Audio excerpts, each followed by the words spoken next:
presidents don't have anywhere near as much control as they would like to have over the FBI.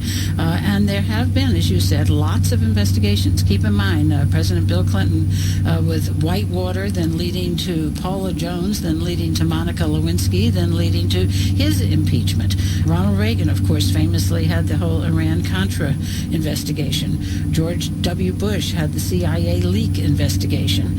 And all presidents would love to control the FBI, but basically no, they can't. And even when President Nixon tried to, remember that there was Deep Throat, that source who got all the investigatory information to the reporters, Woodward and Bernstein. That person was the number 2 man at the FBI, we later learned, Mark Felt. And by the way, in terms of the internal checks and balances, now the FBI director does report to the Attorney General, as he was always supposed to, but J. Edgar Hoover, who was there forever, basically ran his own roost. And the FBI director is also supposed to report to the Director of National Intelligence. All right, a question from listener Carrington Ward. What was the rationale for the 10-year term for FBI director? Was there bipartisan support for this rationale? Koki? So it was because J. Edgar Hoover he was the first FBI director and had been there since 1924 until he died in office in 1972. So the Congress first in 68 put in a law saying the president would appoint the FBI director and it would be subject to Senate confirmation. And then in 75 put in the 10-year term. Nobody voted against it. It was completely bipartisan. And in fact, it was designed so that a director could serve through 2 terms of a president. So it is very unusual in its independence. But, you know, J. Edgar Hoover really ruled the roost. There is a Nixon tape where he says we should get rid of him, but he could bring the whole temple down with him. So there was such fear of Hoover that the Congress and the president tried to rein in future FBI directors, and we've certainly seen the consequences of that. So, like you said, Hoover was there for so long. He ran the FBI for 48 years, came up against so many different presidents. One of our listeners, David Nelson, wants to know what was the biggest controversy, the biggest conflict Hoover had with a president? Well, of course, we don't know because they kept it pretty quiet, you know, because people were so fearful of the goods that Hoover might have on them that they never made it public and never challenged him. As I said, President Nixon actually used the words, he could bring the temple down with him. We don't know what that referred to, but it was clearly something that Nixon was very, very nervous about. Commentator and columnist Koki Roberts, you can put your questions to her by tweeting us. You can use the hashtag #AskKoki. Koki, thanks so much. Okay, Rachel, always good to be with you. Maybe you've seen the film Jurassic Park, and you remember that scene where the Tyrannosaurus Rex escapes its pen and attacks guests at the theme park? You might remember those imposing teeth. Well, in real life, the T-Rex had the biggest teeth of any dinosaur. They were the size of bananas. And as NPR's Nell Greenfield Boyce reports, scientists now think they know just how hard those teeth could bite. If you want to know the biting power of a T-Rex, Gregory Erickson says you should start by looking at crocodiles. Crocodiles are close relatives of dinosaurs, so that's, it's probably our best models for looking at dinosaurs. He's a biologist at Florida State University who has spent years testing the bite forces of different crocodile species. For him, lassoing a 17-foot croc and getting it to bite on a glorified bathroom scale is all in a day's work. He and his colleague Paul Genack recently took what they knew about crocodile jaw muscles and created computer models to estimate the chomping potential of T-Rex. Well, what we came up with were bite forces of around 8,000 pounds, so that's like setting basically 3 small cars on top of the jaws of a T-Rex. That's basically what was pushing down. That's more than twice the bite force of the biggest living crocodiles, and way stronger than you or me. The bite force of humans is a paltry 200 pounds. Erickson says, unlike modern reptiles, T-Rex could chew up enormous bones thanks to the right combination of biting power plus blunt teeth that were serrated like steak knives. It basically could slice through just about anything in its realm. And it did, devouring everything from duck-billed dinos to triceratops. Francois Terrien works at the Royal Tyrrell Museum of Paleontology in Canada. He says over the years, there have been lots of attempts to estimate the bite force of T-Rex, and different numbers have been thrown out there. So lots of those earlier bite force estimates were more theoretical construct. They weren't really space or grounded in the modern world by comparison with some living animals for which we knew the bite force. That's why he likes this new analysis in the journal Scientific Reports and thinks it probably gets closer to reality. Mel Greenfield Boyce, NPR News.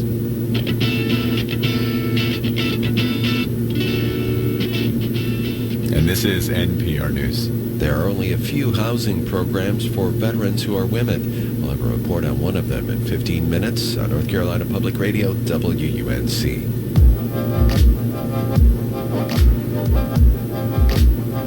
Support comes from the YMCA of the Triangle, providing summer day camps throughout the region. More information at ymcatriangle.org. And Audi Raleigh, introducing the new 2018 Audi A5 Sportback and Q5 SUV, both with intuitive driver assistance and available multimedia systems. Audi Raleigh on Capitol Hills Drive. Sunny and hot again today. Highs in the low 90s, inland to mid-80s on the coast. Tonight, mostly clear. Lows in the mid-60s. Mostly sunny and breezy tomorrow. Highs in the mid to upper 80s.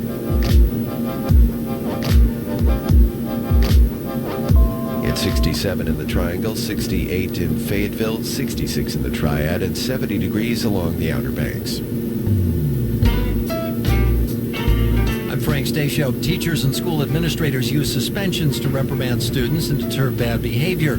But a new study shows the number of days students in North Carolina lose to suspensions is rising, and boys, African American students, and students with disabilities are disproportionately affected. Find out more today at noon on The State of Things.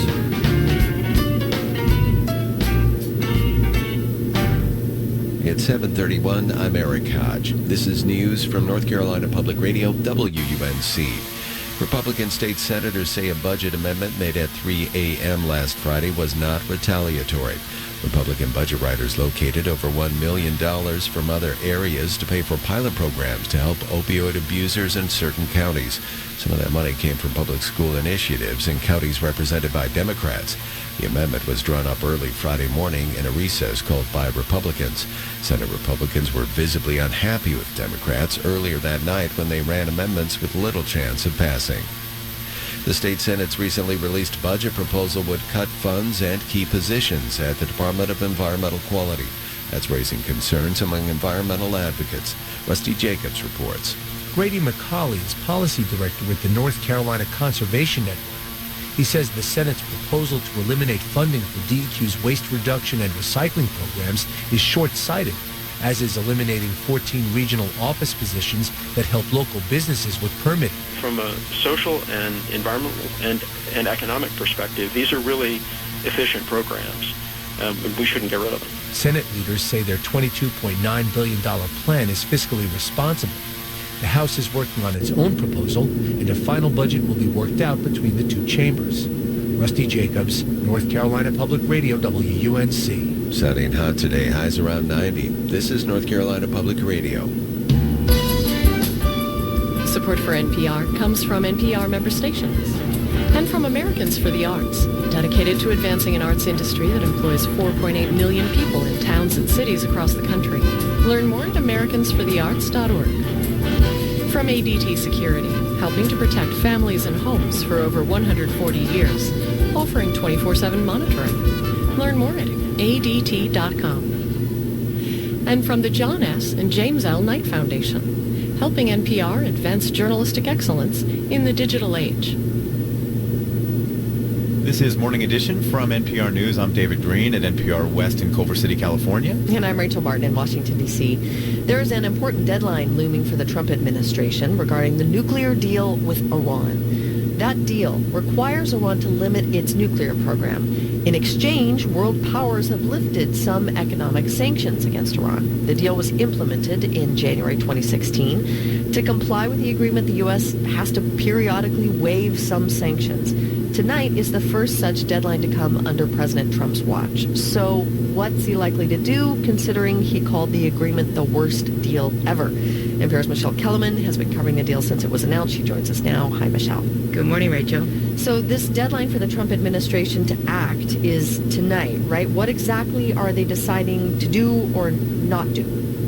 Well, they have to extend these waivers and extend the sanctions relief on one group of sanctions. These are ones that dealt with Iran's oil experts. And basically what has to happen is Secretary of State Rex Tillerson has to notify Congress. And if the administration doesn't do that, the U.S. would technically be in violation of the deal. So most experts are expecting this to happen.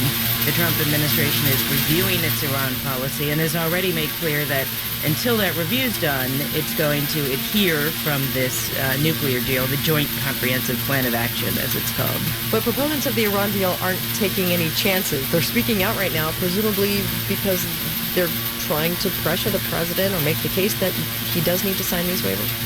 Well, yeah, I mean, they're nervous about the fate of this deal. The Obama administration officials who negotiated it have now formed a group called Diplomacy Works, and they're advocating for the continuation of the deal.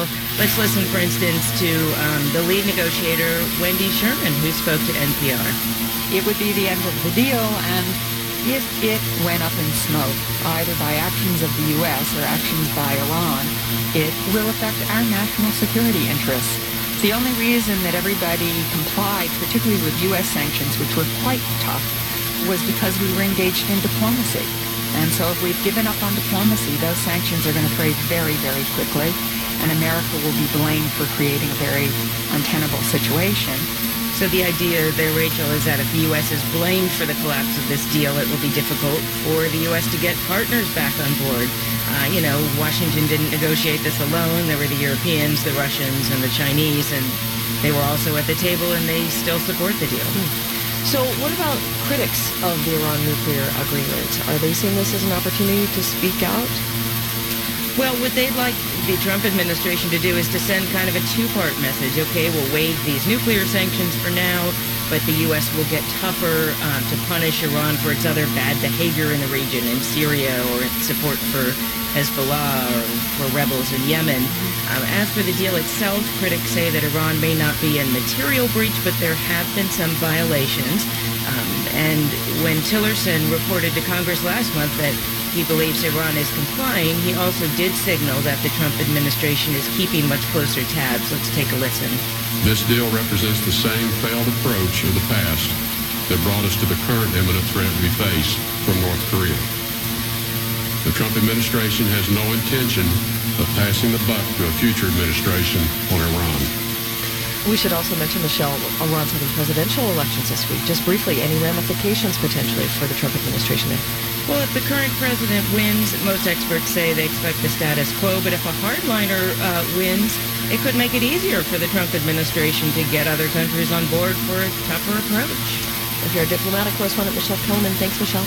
Thank you. In Mexico, journalists are being killed at an alarming rate. Last night, hundreds of friends and colleagues poured into a funeral hall in the capital of one of the most dangerous states in Mexico to pay final respects to a beloved and internationally recognized reporter.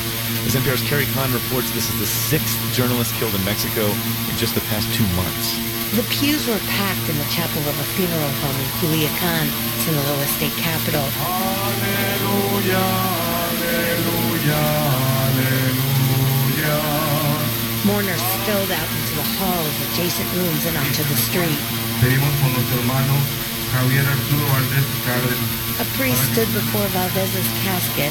His wife and 2 grown children sat in the front row. Valdez was pulled from his car Monday afternoon and shot 12 times, just a block from the office of the Rio Dulce newspaper he co-founded. Valdez was one of Mexico's best-known journalists, both at home and internationally. He authored many books on the country's drug trafficking trade.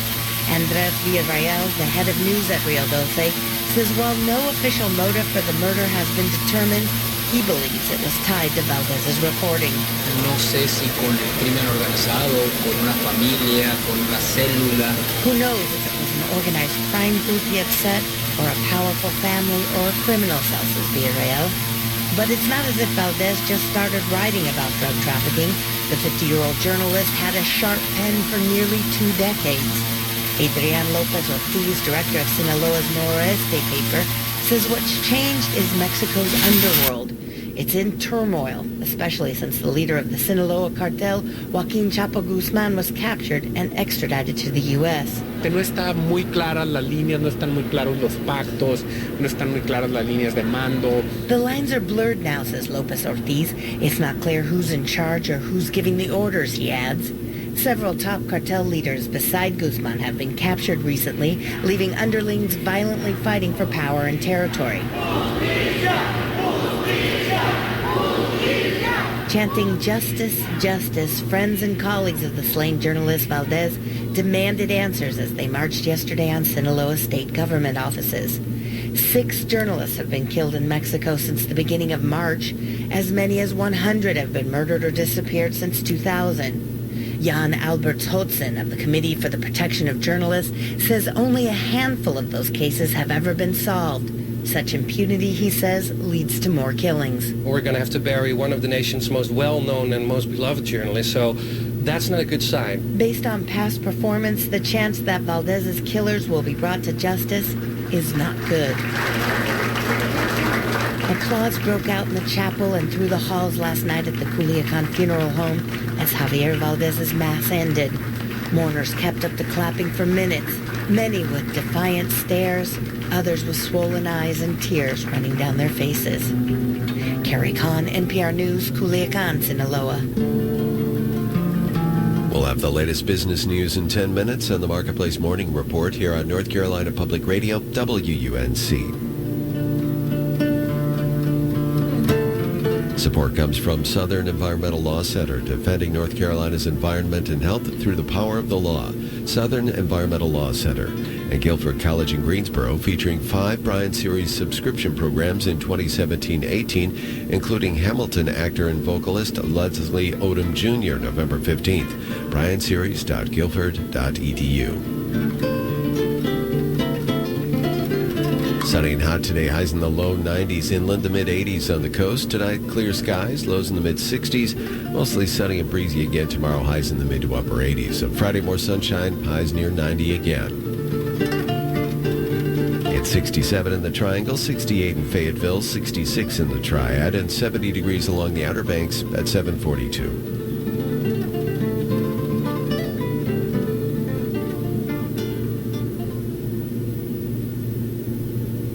From NPR News in Washington, I'm Dave Mattingly.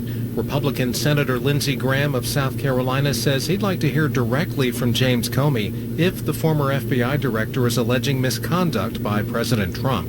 The New York Times first reported on a memo written by Comey saying Trump asked him to drop the Bureau's investigation into the president's former national security advisor, Michael Flynn, when Comey met with the president in February.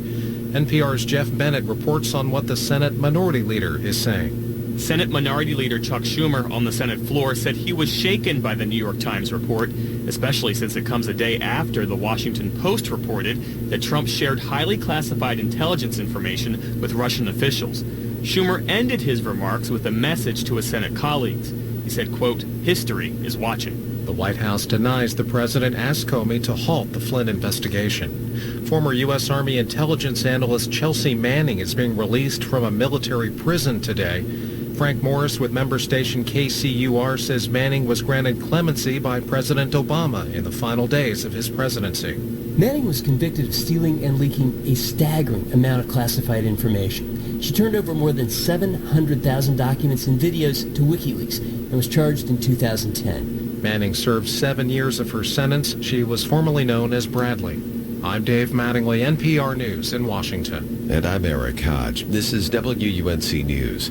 Governor Roy Cooper says he will sign an executive order to expand protections for LGBT people.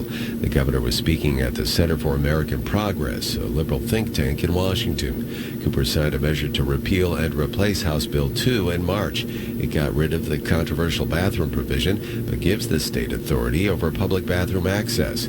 Critics say it still allows for discrimination, but Cooper said it was the best compromise available.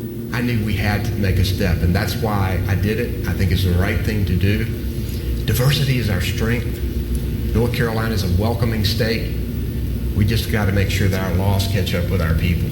Cooper did not give any details about the executive order. He said his goal is to give statewide protections to LGBT people.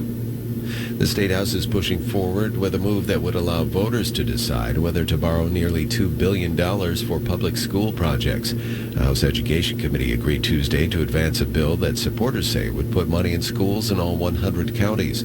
The funding would assist with the costs of renovations and building new schools, with an emphasis on helping poor and high-growth districts. The measure is the first step needed to get the proposed bond bill on the 2018 ballot. Lawmakers are pushing to stop North Carolina from becoming the only remaining state that automatically tries 16 and 17-year-olds as adults. The measure would take effect in 2019 and shift misdemeanor and nonviolent felony cases to juvenile court. The Raise the Age bill is headed to the House floor today for debate. Sunny and hot with highs in the low 90s inland, the mid-80s on the coast. This is North Carolina Public Radio, WUNC. This is Morning Edition. Women are the fastest growing demographic of homeless veterans, but they tend to be undercounted and underserved. Only a few housing programs for former service members specialize in helping female veterans. Rebecca Shear of WUNC's American Homefront Project introduces us to one of them in Western Massachusetts. We'd like to warn you there's some strong language in this story.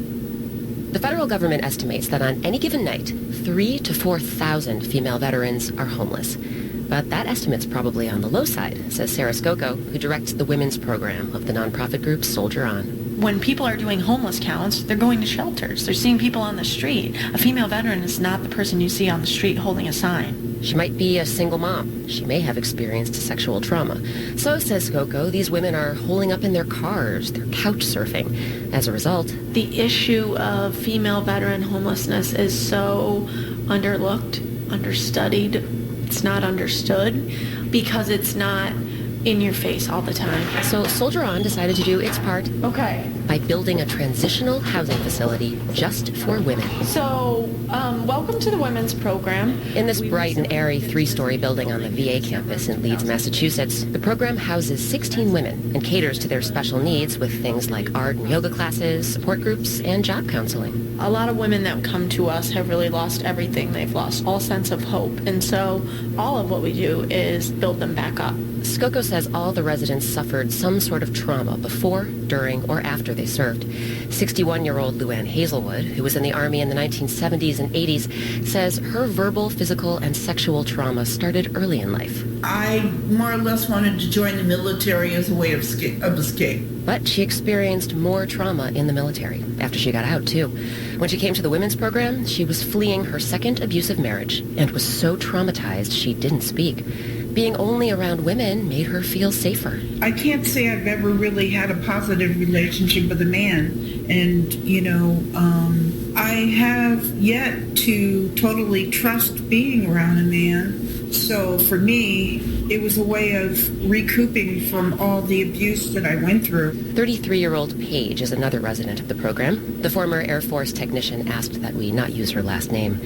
She'd struggled with depression and self-esteem issues long before she enlisted. She thought being in the military might help. I was thinking I was going to get some sort of approval and pat on the back. Instead, Paige got verbally harassed. You're called a whore, fat bitch. And she fell into a culture of drinking. You party a lot. That's what happens. You work hard, you play hard. And Paige played especially hard. I remember going through Walmart after work one day. This is when I was drinking, and I wanted to crawl under a rock and, die. Because a lady stopped with her daughter and pointed to me and said, "See, honey, that's a hero. I'm supposed to be here protecting you. If I can't even help myself, what the hell am I doing?" Paige confided in a therapist. She says he threatened to have her thrown out. In the end, she was allowed to resign with an honorable discharge. After rotating through several co-ed detox programs for veterans, she found the women's program. Were you still drinking at that point? Mm-hmm. I stopped, I think, the day or day before that I came in here. And I haven't had a drink since. By 2020, the number of female veterans is expected to reach 2.2 million. So there's an intense need for more gender-specific services, says Director Sarah Skoko. There are women that have served the hell out of our country, and they're not being recognized, and they need to be. They need to be treated, not the same way as males, but they need to be treated, period. But demand for women-only services vastly exceeds supply. For these 16 rooms in Massachusetts, the women's program often has a waiting list and has received referrals and applications from as far away as Hawaii. I'm Rebecca Shear in Leeds, Massachusetts.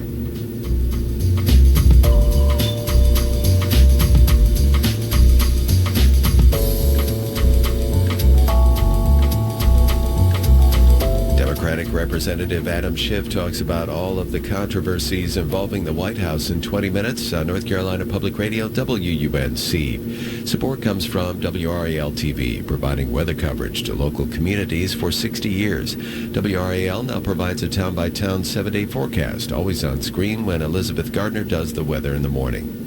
And the Brady Education Foundation seeking to close the opportunity and achievement gap for children in underserved communities. Website, BradyEducationFoundation.org. I'm Robin Young. Barbara Lynch grew up in a housing project in South Boston, dropped out of high school, never went to culinary school, but she became an award-winning chef who built a restaurant empire. I just wanted to be something. I just didn't want to live like the way we lived. I always said, there's got to be a better life out there. Next time, Here and Now. Later today, beginning at 1.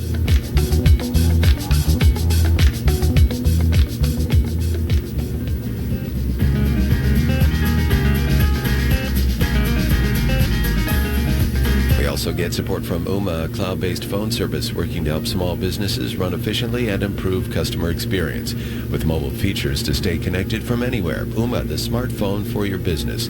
More at ooma.com. And a Magoosh online test prep for exams such as the ACT, SAT, and GRE. More at magoosh.com. Magoosh, prep smart, go far, enjoy the ride. Sunny and hot today, highs in the low 90s in the Piedmont and the Sandhills, mid-80s on the coast. It's 67 in the Triangle, 68 in Fayetteville, 66 in the Triad, and 70 degrees along the Outer Banks at 7:51.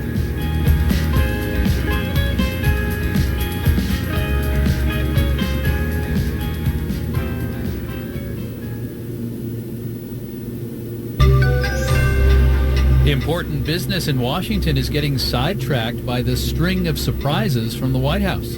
Marketplace Morning Report is supported by Progressive Insurance, protecting commercial vehicles and offering ways to protect small businesses from financial loss and liability. More at progressivecommercial.com. And by LegalZoom, helping Americans plan for their future with estate plans that include legal guidance provided through their network of independent attorneys. More at LegalZoom.com/marketplace. From Marketplace in New York, I'm David Brancaccio. President Trump has said overhauling the post-crisis financial reform law was one of his biggest priorities, but in an interview with Bloomberg News, Senate Majority Leader Mitch McConnell now says overhauling Dodd-Frank in the Senate will be difficult anytime soon. I'd love to revisit Dodd-Frank. My community bankers have taken a hit. So far, the Democrats on the Senate Banking Committee, and there are enough Democrats to keep us from reforming Dodd-Frank, don't seem to want to change it, even though all their community bankers are complaining about it. I would love to do it. It would require some Democratic involvement in order to achieve a statutory change in the Senate. Financial reform is not the only stalled item on the agendas of Congress and the President. Marketplace's Mariel Segura is here with us live. Mariel? A lot of the changes Trump wants to make can only happen through Congress. And the problem for his administration is that in many cases, Democrats are going to stonewall those efforts. That's true of Dodd-Frank reform. And in other cases, Republicans might stand in the way too. Think about another promise Trump made to reform the tax code. That's something a lot of people and companies are waiting for. Right, and the Trump administration initially said Congress would pass changes to taxes by this August. It did, but now that's getting less likely. There's a lot of debate on this. Trump is pushing for big tax cuts, but those will add to the deficit, something a lot of conservatives, including McConnell, don't want. So the question is, what can this administration make happen when it comes to tax reform, and how quickly? McConnell says he's hoping to pass a bill sometime before this Congress ends in January 2019. All right, and the executive branch is also falling behind on federal appointments, I think. Yeah, Max Steyer at the nonprofit group, the Partnership for Public Service, says the Trump administration has only filled a small fraction of the top positions at federal agencies. And Steyer says that's concerning. The federal government is a very large organization that does a lot of important things. And having your leadership in place is essential to allow you to pursue your agenda effectively and to deal with crises that inevitably come up. One promise the Republicans have made progress on is repealing and replacing the Affordable Care Act. The House passed a bill, and now it's in the Senate's hands. Mariel, thank you. Let's do the numbers. The FTSE in London is down 3 points. Dow, S&P, and NASDAQ futures are each down about 0.4%. The Dow future down 81 points. For a snapshot of market psychology on this Wednesday, let's consult Susan Schmidt, Senior Portfolio Manager at Westwood Holdings Group in Dallas. At the moment, it's just the market paying attention. Previously, we've had earnings to focus on. Earnings have also been tapering off lately. And so there's nothing else to take attention in the markets. We're seeing a change in tone as traders watch the sound bites as they come out of Washington, because they do want to have Washington be able to execute some change and some sort of reform. They don't want them to be bogged down in so much noise and distraction that they can't make a move entirely.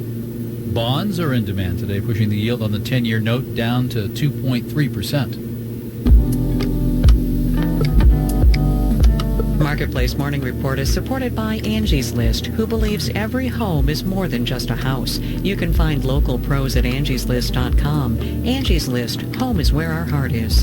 And by Jamf Now, a cloud-based on-demand solution designed to streamline the setup and protection of Apple devices at work so anyone can manage their iPhones, iPads, and Macs. JAMFnow.com.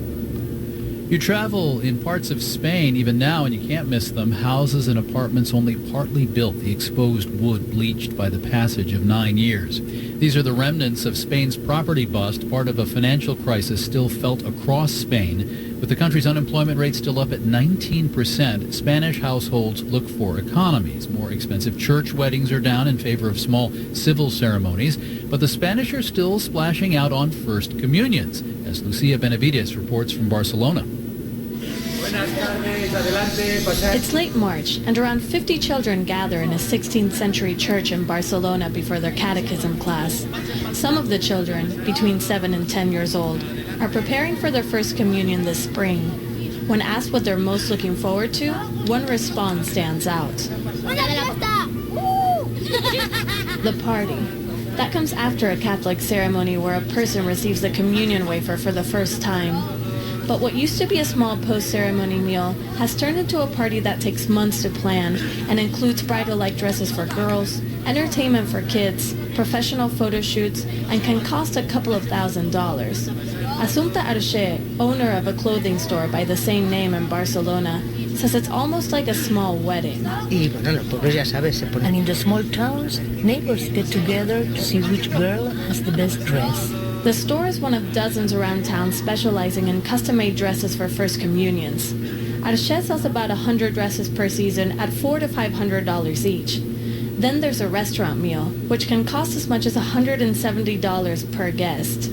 Sociologist Francisque Núñez says first communions are a deeply rooted tradition, and he points out there's no secular proxy for this rite of passage, as there is for weddings. La gente hace esfuerzos económicos importantes, gasta más de lo que en una circunstancia no. People strain themselves financially. They spend more than they would in other circumstances. They may even ask for money or take out a loan so they can have the communion that God demands. In Spain, First Communion season falls in May. Spaniards can expect restaurants to be full during those weekends and see decorated cars around town taking boys and girls, all dressed up in a suit or white gown, to the local church. In Barcelona, I'm Lucia Benavides for Marketplace. From Spain to Greece, where the suffering from their debt crisis also persists. There's a general strike today. Flights and public transit are disrupted as thousands join marches across the country. This as Greek lawmakers work to approve another set of financial reforms that will bring more cuts in government programs and services. Taxes are set to rise and pensions could be trimmed further. Union police officers joined in on the strike, but one rally in Athens turned violent today with protesters throwing Molotov cocktails and firing flares at riot police. In New York, I'm David Brancaccio with the Marketplace Morning Report. From APM, American Public Media. This is North Carolina Public Radio, WUNC. Support comes from Doctors Making House Calls, 85 clinicians celebrating 15 years of practicing home-based primary care, working to keep patients healthy at home. Positions available throughout North Carolina. DoctorsMakingHouseCalls.com. BioMariU, focused on the fight against infectious diseases for more than a century. Details about detection, reduction, and prevention of antimicrobial resistance at YourRoleMatters.com. And Emory's Juris Master Degree, online legal training to help healthcare professionals assess contracts, risk, complex regulations, and more. More at law.emory.edu/JM. Sunny and hot today, highs in the low 90s inland, the mid 80s on the coast. It's 67 in the Triangle, 68 in Fayetteville, 66 in the Triad, and 70 degrees along the Outer Banks at 8 o'clock. This is WUNC FM HD1 91.5 Chapel Hill. Good morning. According to a memo by James Comey, President Trump asked the former FBI director to stop investigating Michael Flynn. It's Wednesday, May 17th. I'm Eric Hodge. This is Morning Edition from North Carolina Public Radio, WUNC. We'll hear from a Democratic congressman about controversies rocking the White House. Lots of private schools in Florida say they accept special needs students, but parents find that's not always the case. The minute you call them, they're like, oh, well, we don't really have the staff to handle your child. Iowa's longtime Republican governor looks back on his legacy as he looks forward to becoming ambassador to China. My first 10 years as governor, Democrats controlled everything. We've gone from being a liberal state to being a much more competitive, conservative state. And Governor Roy Cooper says he will sign an executive order to expand protections for LGBT people. First, this news. Live from NPR News in Washington, I'm Corva Coleman. There are continuing questions about the classified information that President Trump disclosed to Russian officials who were in the Oval Office last week. White House officials say that Trump's comments to the Russian officials were, quote, wholly appropriate. Today, Russian President Vladimir Putin says his government is willing to give the U.S. Congress records of that meeting that Trump had with the Russian officials. Meanwhile, members of Congress want to know more about a reported memo former FBI Director James Comey wrote about a conversation with President Trump. Comey wrote that during a private meeting with the president, Trump asked him to shut down an FBI investigation into former National Security Advisor Michael Flynn. The ranking Democrat on the House Intelligence Committee, Adam Schiff, told NPR's Morning Edition Congress needs to see the Comey document. Congress needs to get a hold of these memoranda, any notes that Director Comey took of, frankly, any meeting on the subject of the Russia investigation with the president, or meetings that he was concerned about may have crossed the ethical line, so we can determine just what the president was doing and why he was doing it. Those will be some of the best evidence. The only better evidence, frankly, would be if the president, in fact, had tapes, as he threatened Director Comey that he might have. The White House has denied the president ever asked Comey to halt an FBI investigation. 2 people were killed in apparent tornadoes on Tuesday in the Midwest. 1 person was killed in Oklahoma. A 2nd person died in a mobile home park in Wisconsin. Barron County, Wisconsin Sheriff Chris Fitzgerald says at least 20 people there were injured. The reports came in that there was trailers down, there was people trapped in their trailers. We immediately started a response team of approximately 7 to 10 ambulances from northwest Wisconsin, approximately 6 or 7 fire departments, and every law enforcement agency in Barron County responded to this area. The National Weather Service is forecasting more severe weather in the Midwest today. A new government report says that most of the troops dismissed from the U.S. military in recent years had a head injury or mental health problem. NPR's Quill Lawrence reports that those U.S. troops are often denied veterans benefits. More than 60% of troops put out of the military between 2011 and 2015 had been diagnosed with a brain injury, post-traumatic stress disorder, or other behavioral health problems, says a Government Accountability Office report. Of those 57,000 men and women dismissed from service, about a quarter of them got an other than honorable discharge. That can be a hurdle to employment and is a leading factor in homelessness and even suicide among veterans. And it usually means that a veteran is not eligible for VA benefits, even to treat the same injury that many of these troops say caused their bad conduct. This year, VA proposed offering mental health care to such veterans, but details of that policy are not yet clear. Quill Lawrence, NPR News. You're listening to NPR News from Washington. It's 8:04. Good morning. I'm Eric Hodge. This is news from North Carolina Public Radio, WUNC.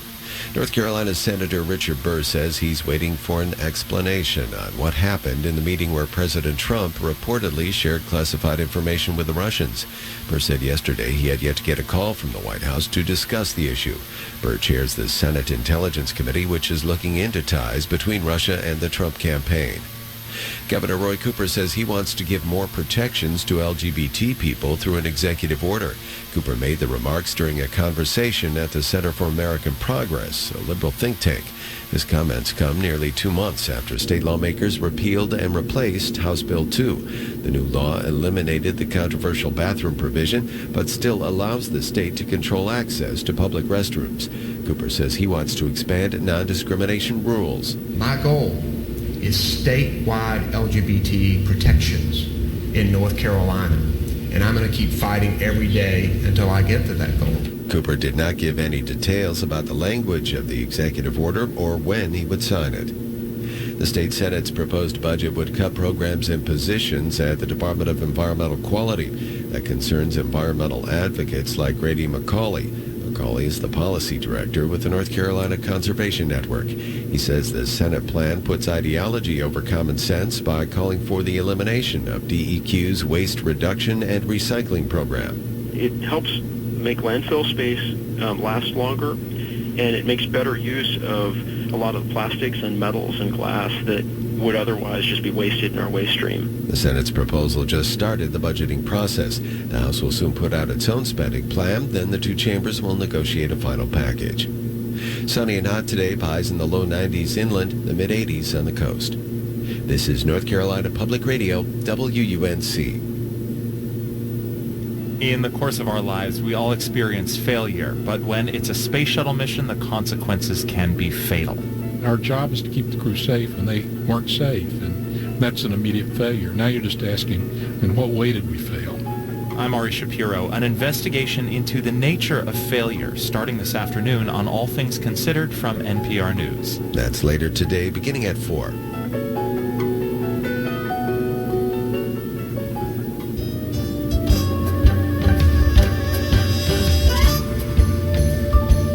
Support comes from Baird, a financial partner guiding families, businesses, communities, and institutions since 1919.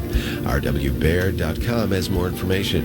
At DPAC presenting Lewis Black, Rant, White and Blue Tour on Friday, November 17th. Tickets available this Friday at 10 a.m. dpacnc.com.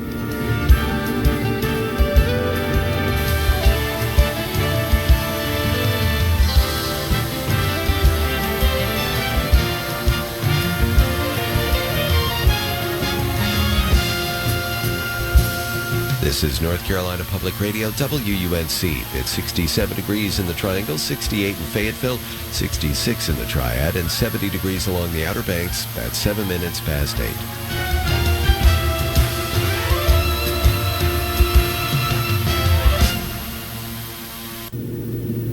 This is Morning Edition from NPR News. I'm Rachel Martin in Washington, D.C. And I'm David Green in Culver City, California. So last week, the FBI director was fired. Earlier this week, we learned President Trump disclosed highly classified information to Russia. And yesterday, another bombshell. James Comey, when he was still in his job as FBI director, wrote a memo detailing a conversation he had with the president. Comey wrote that Trump asked him to shut down his investigation into former National Security Advisor Michael Flynn and possible ties to Russia. The New York Times yesterday broke this story, which NPR has now confirmed. White House officials, though, denied the president ever asked Comey or anyone else to end an investigation. California Congressman Adam Schiff is in our studio this morning. He is the top Democrat on the House Intelligence Committee. Congressman, good morning. Good morning. Good to be with you. So what do you think was going on in this conversation between the president and Comey? Well, we'd certainly like to find out, and the Congress needs to get a hold of these memoranda, any notes that Director Comey took of, frankly, any meeting on the subject of the Russia investigation with the president, or meetings that he was concerned about may have crossed the ethical line, so we can determine just what the president was doing and why he was doing it. Those will be some of the best evidence. The only better evidence, frankly, would be if the president, in fact, had tapes, as he threatened Director Comey that he might have. You think he does? I really have no idea. This is one of the problems with this presidency, and that is you can't really believe what this president says, particularly on the subject of Russia. but on other issues as well. After all, this is a president who has invented millions of undocumented immigrants voting to deprive him of the popular vote. So he's shown a penchant for saying things that are patently untrue. Whether his threat to Comey that he had tapes was in that category patently untrue, or whether he does, I think it's very possible either scenario is accurate. So there's a Republican colleague of yours who in his job could actually play a pretty big role in where this all goes, Jason Chaffetz, the chair of the Oversight Committee. He says he wants to know if the president tried to influence or impede an FBI investigation in this conversation with Comey. If there is evidence that the president was doing that, what is the next step here? Well, one question, of course, that's been raised a great deal in the last week, but more seriously in the last few days or hours, is did the president obstruct justice? Was there a criminal offense here or an offense that might subject him to removal from office? I think we need to know a lot more about just what went on when the president reportedly asked other people to leave the room so he could talk to Comey privately.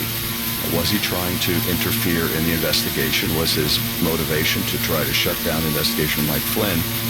And was this also motivated by a concern that the trail of liability could lead to him? If that were true, that would be obstruction of justice, and there would be very serious consequences that might fall from that. You used the words removal from office, and I mean there are some Democrats who are using the I word impeachment. Are they wrong to be talking about that at this point? Well, it's certainly on people's minds, and I'm reluctant to leap to that conclusion. It would be such a wrenching experience for the whole country. I tried an impeachment case in the Senate years ago involving a federal judge, and that was one thing. That was serious enough. But when you're talking about the President of the United States, it's obviously a whole different order of magnitude in terms of the disruption of the country. But the country is being disrupted right now by a series of self-imposed crises by this president. Impeachment is obviously in part a legal question, but it's also a very practical question. And at its root, I think the practical question is, would the country feel that his removal was warranted by improper or criminal behavior? Or would the country feel that this was simply the nullification of an election by other means? That, to me, is at heart the practical question that's involved. And I don't think any of us, because it is such a wrenching thing, ought to race to that conclusion. I think we ought to find what is the evidence here. It's very possible there's some profound evidence if Director Comey did keep contemporaneous notes.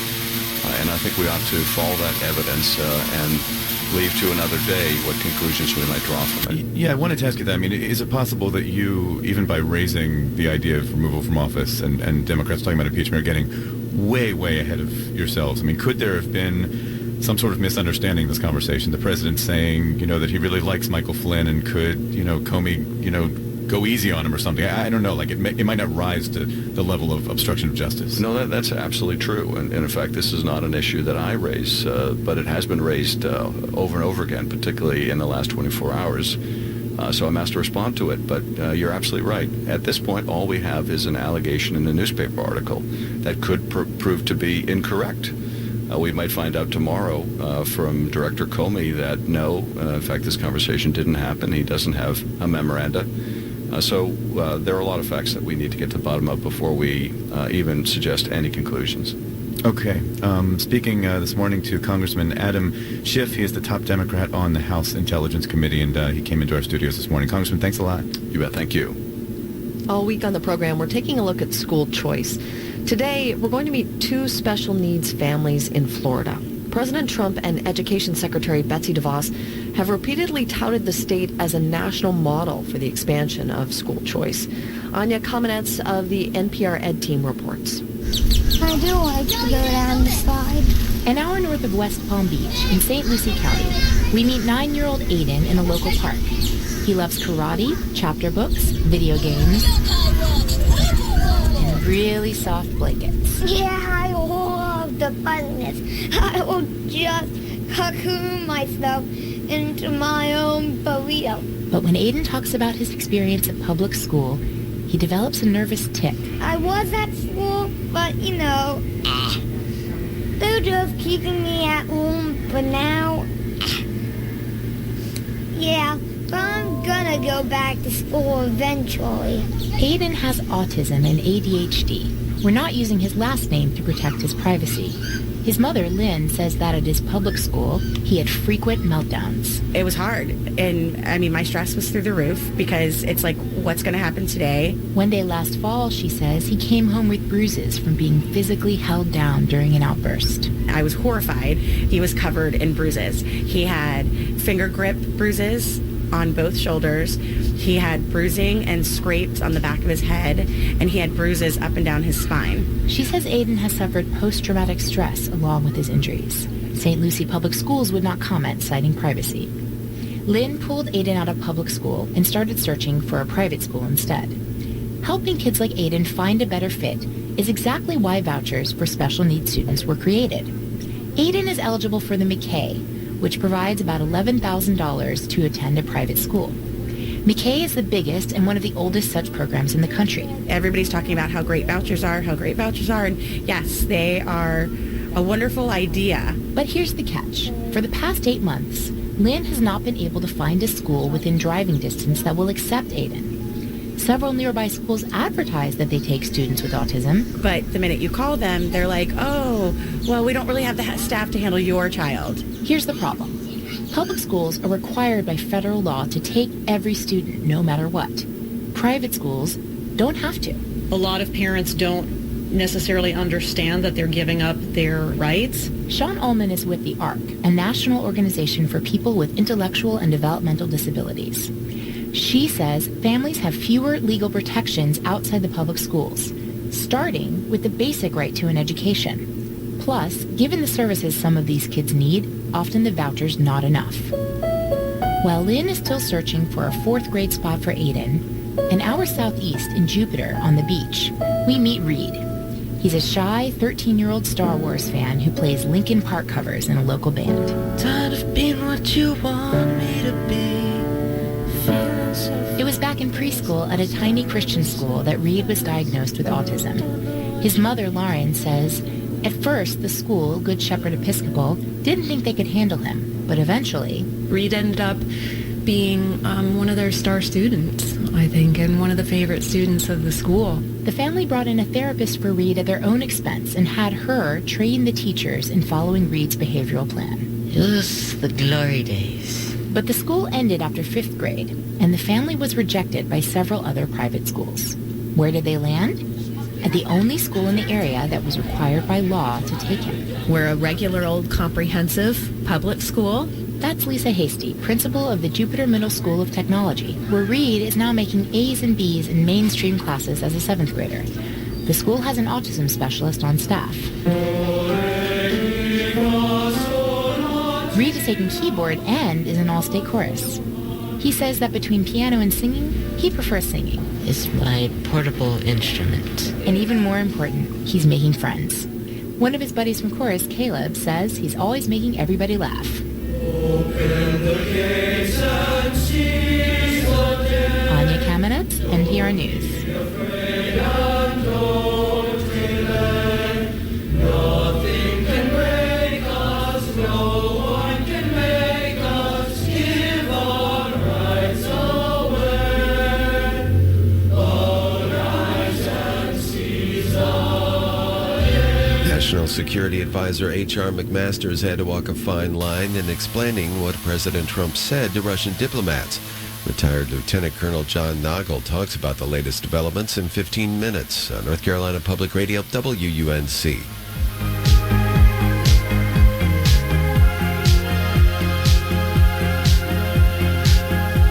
Support comes from Mercedes-Benz of Cary, celebrating almost 50 years of the Mercedes-Benz experience. Online reviews available at mercedes-benzofcary.com. And Elon University, preparing global citizens with more that matters, including study abroad programs in 54 countries and study USA semesters in major American cities. More information at elon.edu.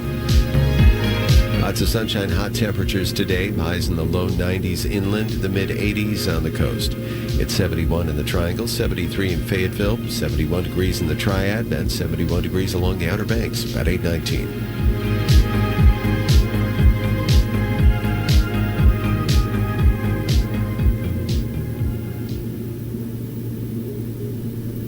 From NPR News in Washington, I'm Dave Mattingly. Some members of Congress say they'd like to hear directly from former FBI Director James Comey about reports President Trump asked Comey to drop the investigation into the president's one-time national security advisor, Michael Flynn. The reports cite a memo written by Comey after he met with the president in February following Flynn's ouster. Republican Senator Susan Collins of Maine tells NPR's Morning Edition, It's important that we get all of the documents, including the memo and any other memos that Director Comey wrote, but it's also important that we hear direct testimony from him that will describe the context, the tone of voice the president used, and the actual words that were said. The White House denies the president asked Comey to halt the Flynn probe. There's a federal court hearing today to examine the restructuring of Puerto Rico's public debt. NPR's Greg Allen says it totals $74 billion. Puerto Rico also has nearly $50 billion in unfunded pension liabilities. Because it's a U.S. territory and can't access bankruptcy, Congress set up a special process allowing a judge to juggle the claims of bondholders, creditors, and Puerto Rico's pension holders. Judge Laura Taylor Swain will preside over proceedings likely to last at least a year and a half. I'm Dave Mattingly, NPR News in Washington. And I'm Eric Hodge. This is WUNC News. A money fight could be brewing between the Wake County Board of Commissioners and the county school board. Wake County manager has proposed a funding increase that's a third of what the board requested. Lisa Phillip reports. County Manager Jim Hartman says school leaders can supplement his proposed budget with unspent funds from the current school year. The district is projected to have about $20 million left over from its 2016-2017 budget. Board members proposed a $1.6 billion budget that would fund additional school counselors, 4 new schools, and state-mandated class size reductions. The final budget must be approved by county commissioners. Lisa Phillip, North Carolina Public Radio, WUNC. A former state senator accused of misusing more than $200,000 in campaign funds was sentenced yesterday to 8 months in prison. Fletcher Hartzell pled guilty to tax-related crimes after being accused of using funds on personal expenses. When given a chance to speak, Hartzell said, quote, "I acknowledge my responsibility for the action taken." A North Carolina city is sticking with plans to rename a park to honor slain civil rights leader Dr. Martin Luther King Jr. Local news outlets reported that Statesville City Council on Monday night heard supporters and opponents of renaming Lakewood Park for King. The council has made no change on renaming the park. This is North Carolina Public Radio, WUNC.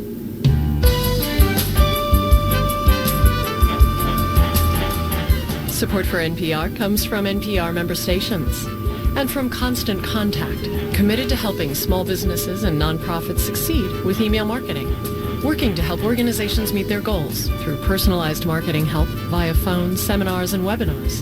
More at ConstantContact.com. From 23andMe, a personalized genetic service dedicated to helping people understand what their 23 pairs of chromosomes can tell them about their health, traits, and ancestry. Learn more at 23andme.com. And from LegalZoom.com, helping small business owners get started with incorporation, LLCs, DBAs, and nonprofits while providing ongoing legal advice through its network of independent attorneys. More information available at LegalZoom.com. This is Morning Edition from NPR News. Good morning, I'm David Green. And I'm Rachel Martin. Iran decides this week if it wants to change course. The president there is up for re-election. Hassan Rouhani is not the top official in a government dominated by clerics. He is the man, though, who won a surprise victory in 2013 and cut a nuclear deal with the West. Our co-host Steve Inskeep is in Tehran, asking how much Rouhani has changed the country at this point. Hi, Steve. Hey there, Rachel. Wish you were here. Yeah, likewise. Lots of change happening in Iran, and it's not so easy to measure change. So how are you figuring it out? Well, it's not a fully free society, but you can read little signs, which we have seen from the moment the plane touched down the other day. It was the middle of the night. We had American cell phones in our hands, which have never worked in past years in Iran. But this time, here's the experience I had with our producer, Kevin Leahy. And we've got service. This is AT&T. It's AT&T, and here's a note from our driver who's waiting for us outside the airport. Gotta tell you, Rachel, this one little thing makes a country seem a lot less forbidding And it turned out to be symbolic because Iran's president has been trying to open up the information economy a little bit. Open up the information economy. So that seems to get at a contradiction because more internet can mean more business and more income. At the same time, it also means more freedom of expression and less control by the government, no? And the governing establishment here, you know, the clerics and the Ayatollah who hold supreme power, would like more of the one thing without so much of the other. And that's the tension we felt as we drove around Tehran. You look up and this city seems timeless, by the way. You see snow-covered mountains at the ends of the streets. And then you look down and everything seems to be churning, changing, like the internet startup business run by Tabassum Latifi. Whose idea was this? Me. She's 31 years old, she's a college graduate, and this was her idea, getting housewives to cook lunch for people at work. We actually connecting two groups of people to each other. The first group are housewives who are very good at cooking. They like it. They like to contribute to their family economy, and also they wanted to expose their art, you know, to others. Their art. Yeah, that's one group. And the other group that she wants to connect is people at work who wish, well, mom still made their lunch, and now they can order it on a website. The company is called Maman Paz. Maman means mom.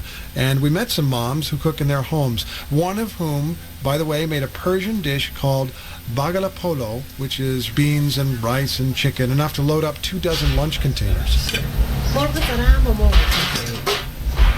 Business is growing, even though it does depend on the internet, which is a little different in Iran. For example, if you want to spread word about your products on social media, you have to pick channels that the government doesn't block. It's very important for us.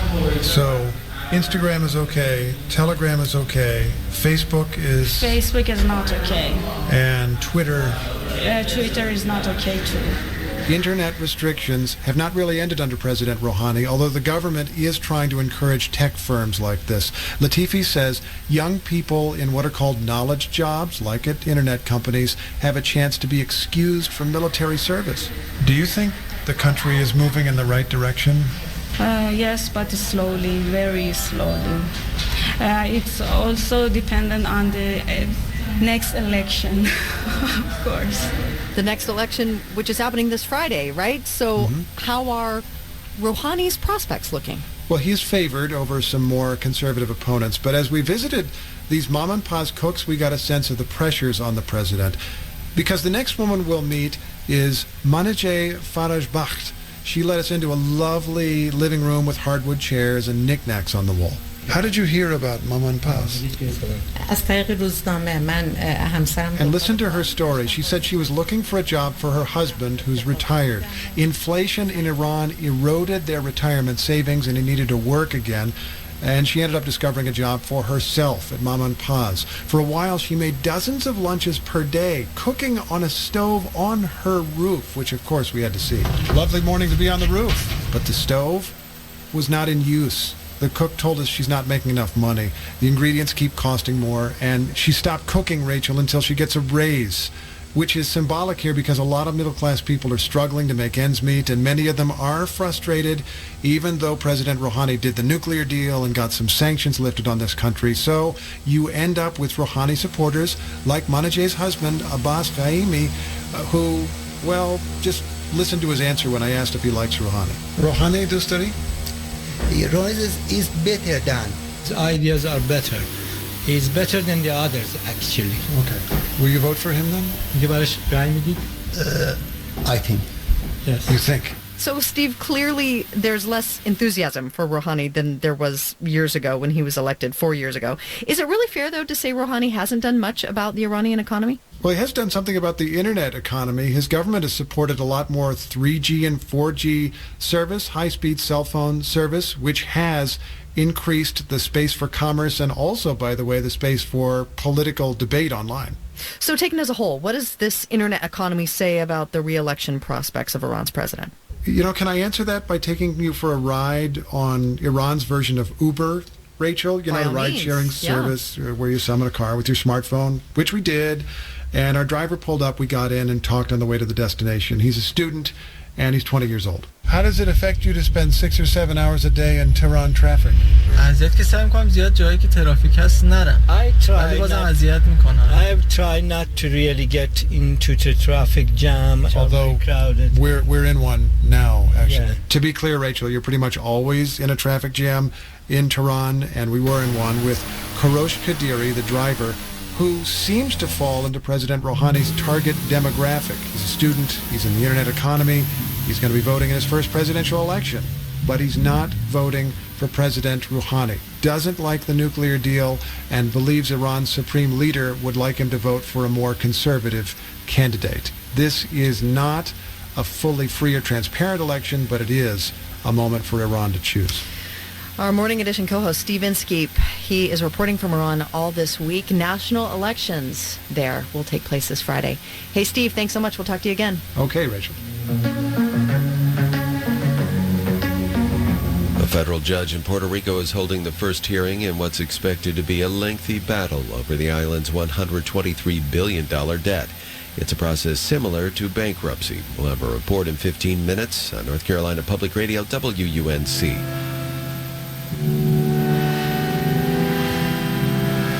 Support comes from UNC Rex Heart and Vascular, with heart specialists dedicated to offering innovative solutions. More information about their services in Raleigh, including collaboration with UNC Medical Center at whereheartsbeatstrong.com. At Veritas